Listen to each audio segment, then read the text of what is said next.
Praise the lord. దేవుడి నామాన్ని మహిమ కలుగును గాక.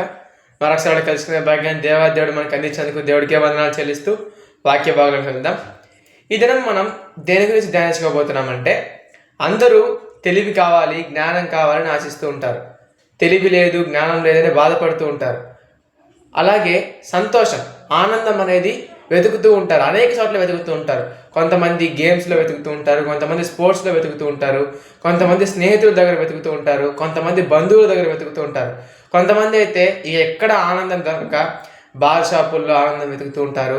కొంతమంది కొన్ని చెడు కార్యాల వద్ద ఫోన్లో ఆనందం వెతుకుతూ ఉంటారు. కానీ నిజమైన ఆనందం అనేది మనకు బైబిల్ గ్రంథంలో ప్రసంగి భక్తుడు మనకు బైబిల్ గ్రంథంలో ఒక మాట చదివిస్తాడు.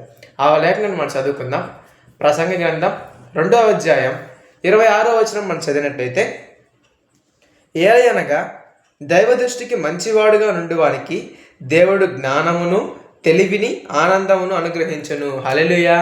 ఇక్కడ సొలొమోను భక్తుడు ఏం చెప్తున్నాడంటే, ఎవరైతే దేవుని దృష్టికి మంచివాడుగా కనిపిస్తాడో, మనుషుల దృష్టికి లేకపోతే మన దృష్టికి మనం మంచివారుగా ఉండడం కాదు, దేవుని దృష్టికి ఎవరైతే మంచివారుగా కనిపిస్తారో వాళ్ళందరికీ కూడా దేవుడు తెలివిని, జ్ఞానాన్ని, వివేచనను ప్రతి ఒక్క దాన్ని కూడా దేవుడు అనుగ్రహిస్తాడు. ఎందుకంటే ఫర్ ఎగ్జాంపుల్, ఇప్పుడు మన తల్లిదండ్రులు ఉన్నారు. మన తల్లిదండ్రులకి మనం ఇష్టకరంగా ఉండగలిగితే మనం అడిగిందంతా వాళ్ళు ఇస్తారు.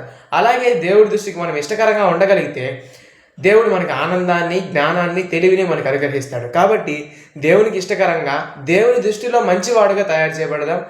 మంచి క్రియలు కలిగి జీవిస్తూ ఆనందాన్ని పొందుకుందాం. ఈ వాక్యాన్ని దేవుడు దీవించి ఆశీర్వదించిన గాక. ఆమేన్.